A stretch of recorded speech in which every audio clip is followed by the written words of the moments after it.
धर्म प्रेमी सज्जनों तथा जगतवासियों, मैं संपूर्ण दुनिया वालों के लिए बोल रहा हूँ और वो इसलिए बोल रहा हूँ कि आज अंग्रेजी साल का नया वर्ष का पहला दिन है 2026 का।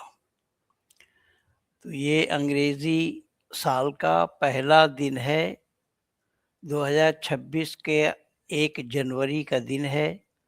इसलिए मैं आज इस अवसर पर, इस अंग्रेजी नववर्ष के अवसर पर दुनिया वालों को एक अनोखा चीज़ देना चाहता हूँ और वह चीज़ें ये हैं कि इस्लाम जगत के लोग किस तरीके से मिथ्या प्रवाद करते हैं, मिथ्या प्रवाद करते हैं। और आज मैं प्रमाण के साथ ये प्रस्तुत करूँगा कि ये लोग कैसे मिथ्या प्रवाद करते हैं। जैसा मैं बता दूं, ये इस्लाम वाले मानते हैं या इस्लाम जगत के आलिमों का मानना है कि अल्लाह ने सबसे पहले दुनिया बनाया और दुनिया में इंसान सबसे पहले आदम को बनाया और आदम से ही दुनिया है और इस्लाम से ही दुनिया है। इस्लाम दुनिया के प्रथम से ही प्रारंभ हुआ है। ये इस्लाम वालों की मान्यता है। ये सही है या गलत है, आज मैं इसकी पड़ताल उन्हीं की ज़ुबानी से प्रमाण प्रस्तुत करने जा रहा हूँ, इसलिए ये अनोखा है। सुनिए मौलाना सज्जाद नोमानी साहब क्या बोल रहे हैं, इसको आप सुन लीजिए, यहीं से पता लगेगा कि हम सब एक माँ बाप की औलाद है। कोई दुनिया में साबित कर दे, कोई बड़े से बड़ा साइंटिस्ट साबित कर दे कि हम अलग अलग माँ बाप की संतानों से। और भारतवासी होने की हैसियत से तो हमें एक और गौरव हासिल है, वो ये है कि हमारे माँ बाप जब स्वर्ग से उतारे गए थे तो अरब में नहीं भेजे गए थे, भारत में उतारे गए थे। बहुत सोचने की बात, इस बात को मुसलमान भी नहीं जानते। श्रीलंका का वो इलाका जो आज श्रीलंका में है, जहां हजरत आदम को उतारा गया था, वो श्रीलंका में आज है। आज भी वहां एडम्स ब्रिज के नाम से एक ब्रिज मौजूद है, पूरी यादगार मौजूद है। हिस्टोरियंस ने रिसर्च करके साबित किया है। तो जब स्वर्ग से निकालकर इस दुनिया में पहले इंसान को खुदा ने उतारने का फैसला किया, तो जिस देश को उसने चुना वो भारत था। तो सुन लिया आप लोगों ने। मैं इन्हीं के जुबानी सुनाना चाह रहा था आप लोगों को। यद्यपि पिछले रविवार को ये वीडियो मैं आप लोगों को दिया हूँ, तथापि मैं आज यह सिद्ध करने में आप लोगों के सामने प्रस्तुत हुआ हूँ कि भारत में उतारा किनको? हजरत आदम अलैहिस्सलातु वस्सलाम को, जो इनका पहला पैगंबर है और पहला इंसान है, पहला मानव है, ये अकॉर्डिंग टू कुरान। तो कुरान के अनुसार अगर पहला मानव है हजरत आदम और वो उतारा कहाँ गया, तो मौलाना साहब ने साफ शब्दों में कहा भारत में उतारा गया, भारत में। मैं दुनिया वालों को ये बताना चाहता हूँ कि इसका मतलब भारत पहले है। आदम का जन्म नहीं हुआ था और अल्लाह का भी शायद जन्म ना हुआ हो, उससे पहले भी भारत था। तो भारत था, केवल भारत वर्ष को लेकर के भारत नहीं था। भारत अगर था तो भारत में लोग थे, भारत के लोग थे। भारत में भारतीय परंपरा, भारतीय संस्कृति, भारतीय संस्कार, ये सब भारत में ही लोग अमल कर रहे थे। ये लोगों के पास न संस्कार था न संस्कृति थी, ये जानते ही नहीं है कि संस्कार क्या होता है, संस्कृति क्या होती है।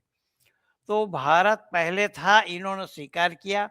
मैं यही भारत का प्रमाण दे रहा हूँ, जब भारत पहले था तो भारत के लोग थे, भारत में लोग थे, भारत में लोग बसते थे, क्योंकि ऋषि मुनियों ने सबसे पहले ये, जब आप ये सुनते हैं कि दुनिया की सृष्टि कहाँ हुई, सबसे पहले नहीं है, सृष्टि प्रलय ये हमेशा चलता रहता है, ये निरंतर ये चक्र है।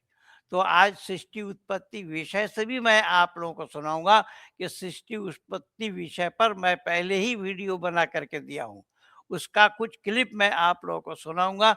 तो आप लोगों को अंदाजा लग जाएगा कि सृष्टि की उत्पत्ति कैसे होती है और कौन कौन चीज को पहले बनाया गया, किन किन चीजों को पहले बनाया गया, मानव उत्पत्ति कैसे हुई। लेकिन ये जो बता रहे हैं, हिंदुओं के लिए इनका जो कटाक्ष है इस्लाम वालों का, कि हिंदू लोग मूर्ति पूजते हैं, मूर्ति के सामने नतमस्तक होते हैं।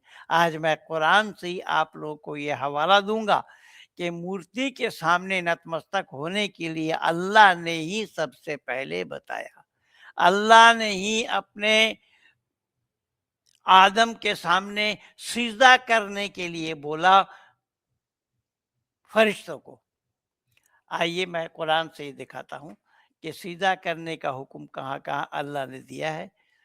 मैं अल्लाह ने बनाया आदम को, ये तो आप लोगों सुन लिए हैं, उनसे भी सुने हैं, मैं भी बोला हूँ। उसका कुरान से हवाला मैं देना नहीं चाहता, मैं केवल सीधा करने का हवाला देना चाहता हूँ। अल्लाह ने सीधा करने के लिए कहा, वइज़ कुल्ना लिल मलाइकति इसजुदू लिआदम फसजदू इल्ला इब्लीस अबा वस्तकबरा व कान मिनल काफिरीन। सूरह बकर आयत नंबर 34। और जब हमने फरिश्तों से कहा, यहाँ साफ शब्दों में मैं ये बता रहा हूँ कि फरिश्तों से कहा, अल्लाह ने शैतान को नहीं कहा। मुशफिक सुल्तान जो हमारे सवालों का जवाब देने में आए, उसने बोला वो शैतान था। शैतान नहीं था, ये अबा वस्तकबरा वकान मिनल काफिरीन, यहाँ इल्ला इब्लीस कहा गया सीधा न करने के कारण। अब सुनिए यहाँ वो अर्थ क्या लिखा है, और जब हमने फरिश्तों से कहा आदम को सजदा करो तो उन्होंने सजदा किया सिवाय इब्लीस के, यानी फरिश्तों ने सजदा किया। अब इब्लीस उसका जिसका नाम पड़ा, वो सजदा ना करने के कारण उसका नाम इब्लीस पड़ा, उसने इस सजदा करने से इनकार किया। अब आगे देखते हैं आगे कहाँ क्या बोला है। वलक़द ख़लक़नकुम सुम्मा सव्वरनकुम सुम्मा क़ुल्ना लिल मलाइकति इसजुदू लिआदम फसजदू इल्ला इब्लीस लम यकुम मिनस साजिदीन। ये सूरा नंबर 7 आयत नंबर 11। और निसंदेह हमने तुम्हें पैदा किया, शब्द पर ध्यान देना। और निसंदेह हमने तुम्हें पैदा किया, फिर तुम्हारा रूह बनाया, फिर तुम्हारा रूप बनाया, शब्द पर ध्यान देना। रूप, और कुरान में ये भी आया है कि आदम का शक्ल सूरत अल्लाह ने अपनी शक्ल सूरत पर बनाया, इसलिए फिर तुम्हारा रूप बनाया। फिर फरिश्तों से कहा कि आदम को सीधा करो, तो उन्होंने सीधा किया सिवाय इब्लीस की, यानी इब्लीस को छोड़ करके सबने सीधा किया। और आगे देखते हैं सूरा नंबर 17 आयत नंबर 61 में। सूरा नंबर 17 आयत नंबर 61 में क्या बताए, वइज़ कुल्ना लिल मलाइकति इसजुदू लिआदम फसजदू इल्ला इब्लीस क़ाल असजुदू मिनल असजदू मिनल खलक़ता तीन। और जब हमने फरिश्तों से कहा आदम को सीधा करो, तो इब्लीस के सिवा सब ने सीधा किया।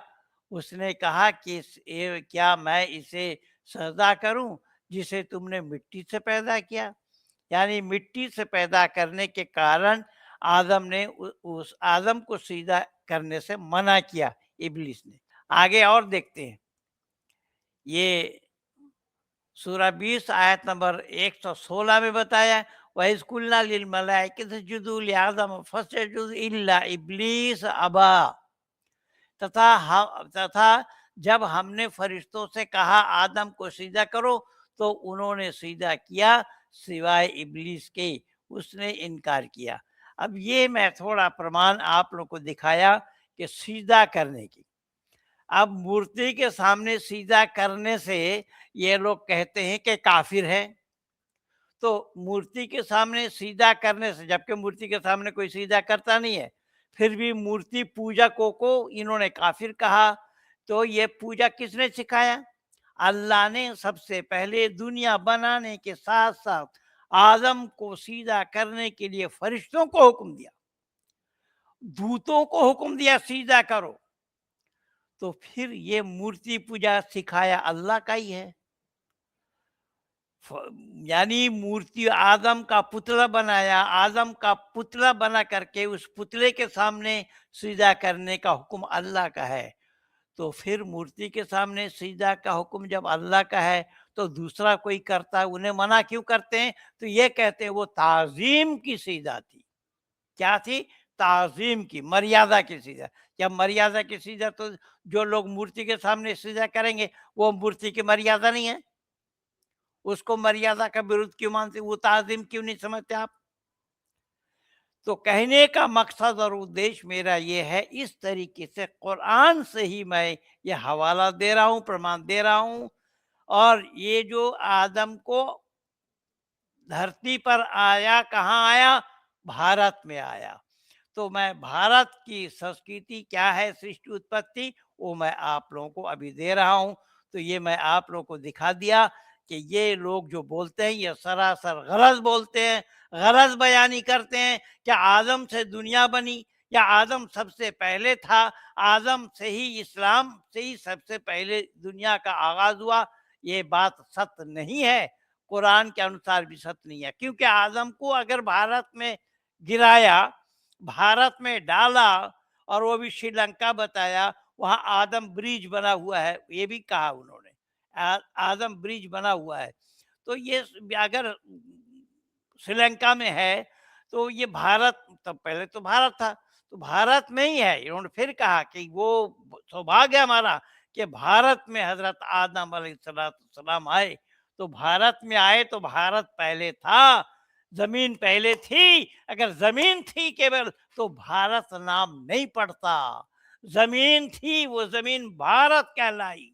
इसीलिए वो ये भारत पहले है। इस्लाम का जन्म नहीं हुआ था, आदम का जन्म नहीं हुआ था, उससे पहले भारत था। और भारत था तो भारत के लोग थे, भारत के ऋषि मुनि थे, भारत की संस्कृति थी, ये सारा मौजूद था।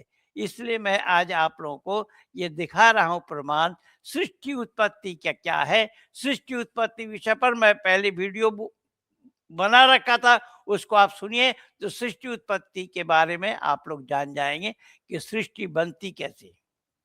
पौराणिक हिंदुओं के पास भी इस तरीके की ऐसी बातें हैं जो ये जवाब नहीं दे सकते और ना प्रलय तक इनके पास जवाब है। मैं आ रहा हूँ। तो जब जोड़ों जोड़ों के साथ डबल डबल, एक लड़का एक लड़की, इन जोड़ों के साथ वो संतान जनी, तो पहला वाला जो लड़का है, दूसरे नंबर पे जो लड़का और लड़की दोनों जनी, तो दूसरे नंबर पे लड़की के साथ उन्होंने शादी किया। तो भाई बहन में शादी हुई, और ये बाइबल भी मान रहा है, कुरान भी मान रहा है इस बात को। तो भाई बहन में शादी होना यह वैदिक सिद्धांत और वैदिक मर्यादा के विपरीत है। वैदिक मर्यादा में गोत्र बचाने की भी बात है। कई बार आप लोग भी सुनते हैं हरियाणा में बड़े झगड़े होते। भाई बहन में शादी होना अधर्म है। ये धर्म विरुद्ध है। भाई बहन में शादी होना संभव नहीं है, या अल्लाह पहले भूल गए थे।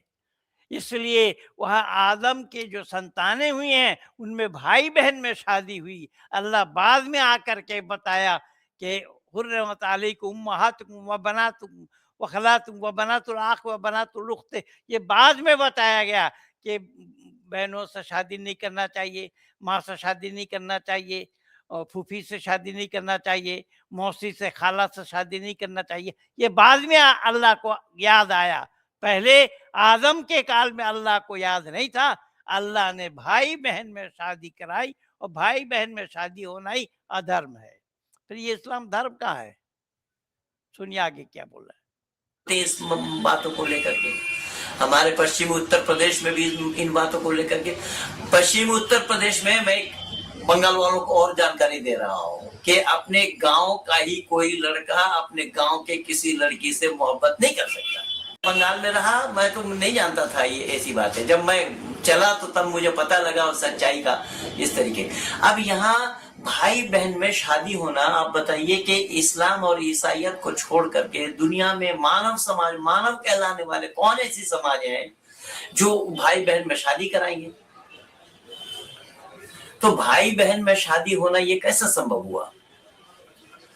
अच्छा, हमारे यहाँ इन सब बातों के लिए कोई गुंजाइश नहीं है। यही कारण बना कि आदि सृष्टि में ही परमपिता परमात्मा ने असंख्य जीव बनाए, और उन असंख्यों में उदाहरण और मिसाल दिया है ऋषि दयानंद ने अपने अमरगन सत्ता प्रकाश के अंदर में, कि जैसा आसमान में सितारे, जो आसमान में सितारे असंख्य हैं, उन सितारों को गिना जाना संभव नहीं। अहोरात्राणि बिरह द्विषवर्षा विशतो वशी, जो हम संध्या के मंत्र में भी बोलते हैं, ऋषि दयानंद ने उसी मंत्र को ही कोट किया। ये ऋग्वेद के मंत्र हैं, तो इसी मंत्र को ही ऋषि ने कोट किया है कि वो अहोरात्रि क्या है। ये अहोरात्रि समझने के लिए ना तो इस्लाम वालों के पास भेजा है, ना बाइबल वालों के पास भेजा है कि अहोरात्राणि शब्द को ही समझ ले। अहोरात्राणि शब्द को समझने के लिए संस्कृत का जानना बहुत जरूरी है, और संस्कृत को ये जानते नहीं। जो संस्कृत मनुष्य मात्र का भाषा है, मैं कई बार बता चुका हूं, लेकिन यहाँ पर क्या मैं बताना चाहता हूं वो देखिए। अहोरात्राणि इस पद में बहुवचन से असंख्य, देखिए अहोरात्राणि शब्द में ही बहुवचन में आया, और बहुवचन शब्द के माने असंख्य के होते हैं। दिन और रात जोड़े जोड़े बनाए, दिन और रात, यानी देखिए यहाँ भी जोड़ा ही है, ये रात है और दिन है। ऑल्टरनेट जो है ये जोड़ा है, ऑल्टरनेट को ही जोड़ा कहा गया है, जोड़ा बताया गया है। तो रात और दिन ये जोड़े जोड़े बताए। एक एक ब्रह्मांड में एक एक ब्रह्म अहोरात्र होते हैं। अभी इन अहोरात्र को मैं पहले बता चुका हूं, जो बहुवचन में आया है। तो बहुवचन में आने के लिए वहां पर एक वचन का प्रयोग होना संभव ही नहीं है। एक का होना, एक का जन्म लेना, एक का बनना, एक का पैदा होना संभव ही नहीं है। इसीलिए यहाँ ये स्पष्ट बताया गया है कि एक एक ब्रह्म अहोरात्र में असंख्य लघु दिन रात बनते हैं, यह प्रत्यक्ष है। इसी प्रकार से सर्वत्र सृष्टि में जोड़े होते हैं, यानी सृष्टि के अंदर में सर्वत्र बेजोड़ कोई नहीं होता, बिना जोड़ वाला होना संभव ही नहीं है। कि कई अरब योजन की विस्तृत परिधि वाले हिरण्यगर्भ, देखिए इसको हिरण्यगर्भ भी कहा गया है। हिरण्यगर्भ में करोड़ों वर्षों में द्यावा पृथ्वी उत्पन्न होते हैं। द्यावा पृथ्वी से उत्पन्न नर नारी कृत युग प्रमाण में दीर्घायु और 100 साल के उत्पन्न होते हैं। हमें वृक्ष वनस्पति ये 30 लाख, कृमि योनि 11 लाख, जलचर, नवचर आदि आदि, जो इस तरीके के ये बताए गए हैं कि किस किस तरीके से कौन कौन योनि में कैसे कैसे आए। का गर्भ जोड़ा होता है, वह अनेक युवा जोड़े उत्पन्न होते हैं, उत्पन्न करने में समर्थ होते हैं। जैसे हाथी का गर्भ 1.5 वर्ष और ऊंट का 15 मास, घोड़े का 1 वर्ष, गाय का 9 मास का होता है। जिसका जितना शरीर बड़ा होगा उसका उतना गर्भ और गर्भकाल का समय बड़ा होगा। उतनी ही उसकी आयु बड़ी होगी। जिसका जितना शरीर छोटा होगा उसका उतना ही गर्भाशय और गर्भपिंड छोटा होता है और उसकी अपनी आयु छोटी होती है। जैसे बकरी, कुत्ता, बिल्ली, चूहा, मयूर, मुर्गी, मछली, चींटी आदि। अगर मैं यही सवाल इस्लाम वालों से करूं कि चलो मनुष्य के लिए आपने एक मनुष्य को बना दिया और ये या जोड़ों को साथ बना दिया, लेकिन पशु पक्षियों को परमात्मा नहीं, फिर मैं गलत बोल रहा हूं। परमात्मा ने, अल्लाह ने कैसा बनाया? पशु पक्षियों को अल्लाह ने कैसा बनाया? तो वहां पर आप कुरान से, न हदीस से, न तवारीख से, न सुल्लम से, न मंतिक से, यानी इस्लाम की जितनी भी ग्रंथ हैं, जितनी भी किताबें हैं, कहीं से भी ये मिलना मुश्किल है, कहीं से भी ये नहीं पा सकते, जिसका मैं ये भेद बता रहा हूँ। देखिए, गाय कभी बछड़ा कभी बछड़ी उत्पन्न करती है।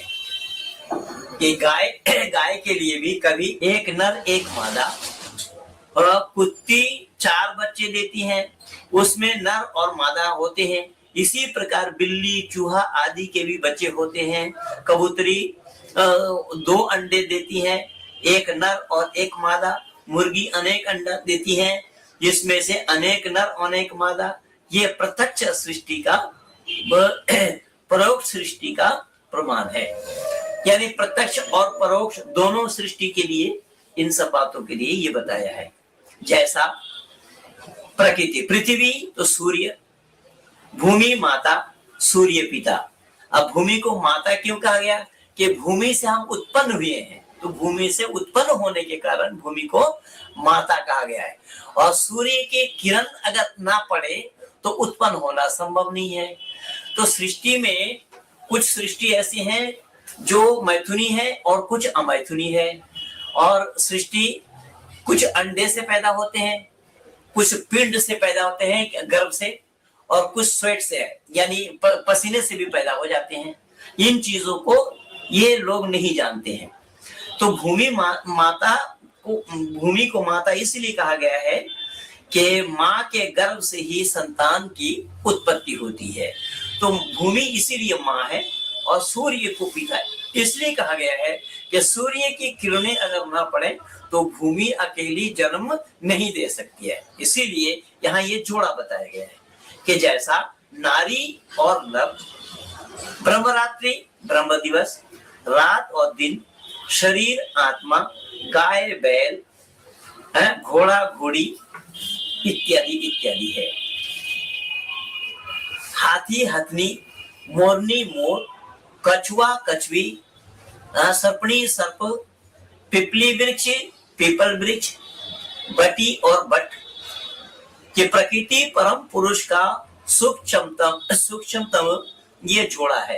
प्रकृति से परम पुरुष सृष्टा सुंदरतम है। यह सुंदर, सुंदरतम और सुंदरतर, यहाँ 3 भागों में बांटा गया है। तो जो परमात्मा है, जो सृष्टा है, वो सुंदरतर है। प्रकृति सदा सुहाग्नी है, क्योंकि सृष्टा नित्य है। इस जोड़े में एक जड़ है, दूसरा चेतन है। यानी जड़ और चेतन, ये उन जोड़ों में, हर एक जोड़ों में ये इस प्रकार से आए हुए हैं। पृथ्वी और सूर्य बृहत्तम जोड़ा है, ये दोनों जड़ हैं। इनमें से जो क्रिया अथवा घटनाएं होती हैं वह सृष्टा की संविधान से होता है। भूमि और सूर्य की आयु 432 करोड़ वर्ष की है।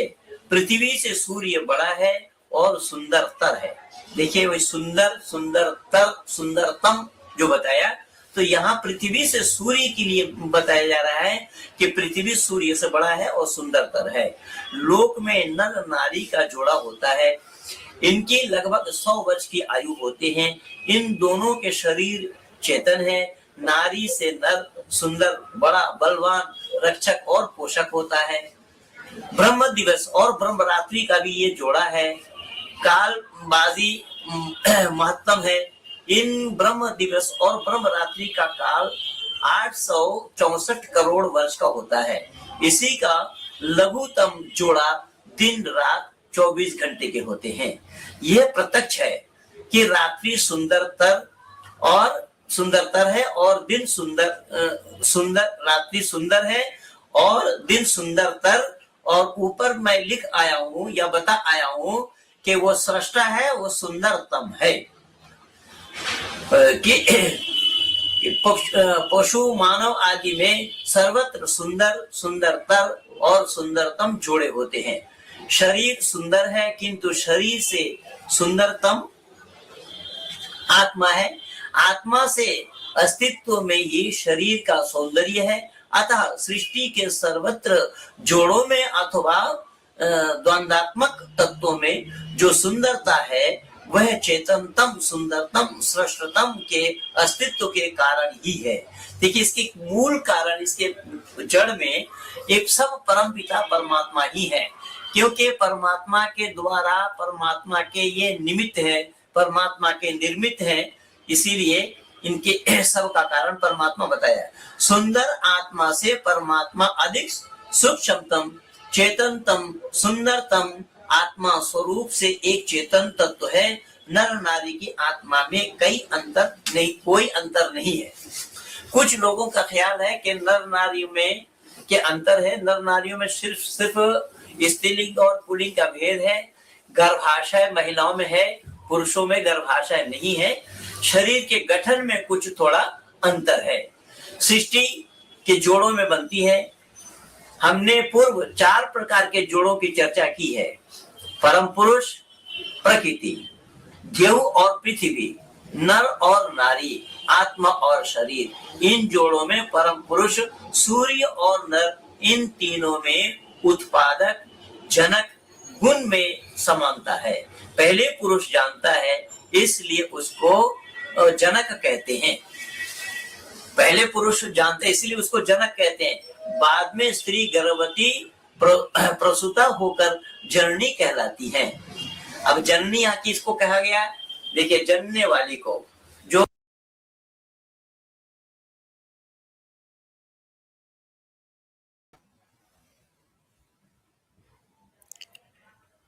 तो सुन लिया आप लोगों ने। पर कुरान में अल्लाह ने जो आदम को बनाया तो आदम के अंदर में रूह डाली, आदम के अंदर में अपना रूह डाला। यह कुरान में साफ शब्दों में है, अपना रूह डाला। तो अल्लाह अगर अपना रूह डाले तो अल्लाह रूह से खाली है या अल्लाह के पास दूसरा कोई रूह और लगा लिया? फिर इसका मतलब ये हुआ कि अल्लाह के पास अनेक रूह है। और रूह बनती कैसे हैं, इसका भी कोई अता पता कुरान वालों को नहीं है, ना कुरान में है। तो इसका अता पता करने के लिए वेद के पास आना जरूरी है।